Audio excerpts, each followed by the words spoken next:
Howdy folks, and welcome to another edition of the Fantasy Slant. I'm Michael Moore from Pro Football Focus. Training camps are opening up and football is finally almost here. Today, I'd like to cover a position that's gaining more importance in recent years, especially in keeper and dynasty formats, and that's tight ends. Specifically, I'd like to look at this year's top rookies so you know who to target on draft day. First up, we've got Ebron, the 10th overall pick from the Detroit Lions. Physically, Ebron is a beast. He's 6'4", 250 pounds, and has 4.6 speed. He's drawing comparisons to an all-pro Vernon Davis, who ironically was the last tight end drafted as high as Ebron was this year.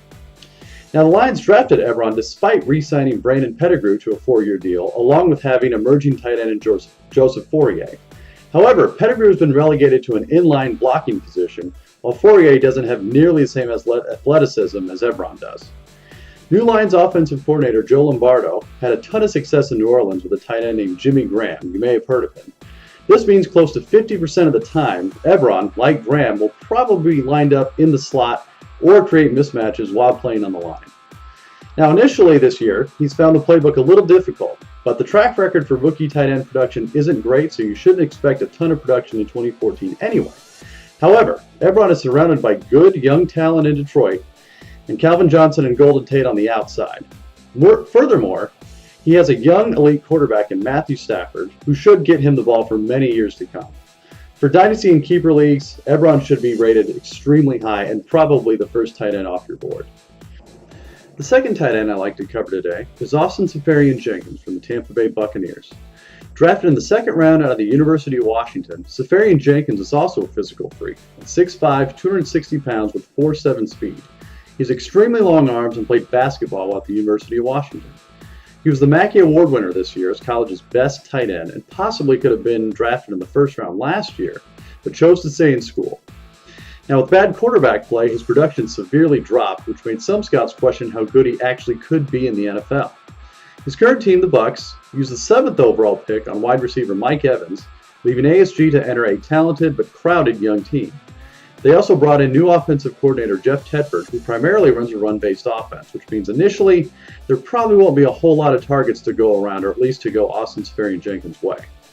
He also missed OTAs and minicamp due to the University of Washington's late graduation while recovering from a foot fracture.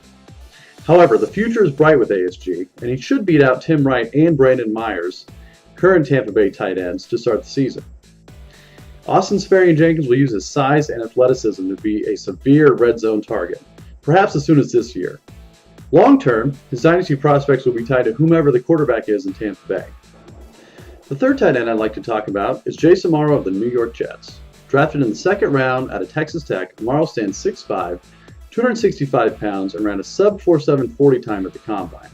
Last year at Texas Tech, he had 106 catches for 1,352 yards while playing in their no-huddle spread offense. He lined up 88% of the time in the slot, acting more as a receiver, which has led some to question whether he could be an effective all-around tight end in the NFL.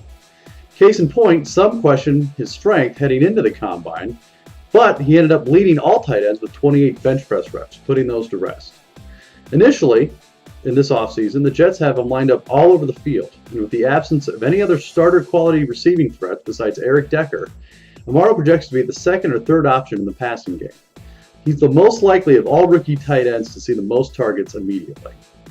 Now, he has struggled to go from Tech's simplified offense to an NFL playbook, but initially will be asked to do no more than get open and catch the ball, which means he should see a lot of looks.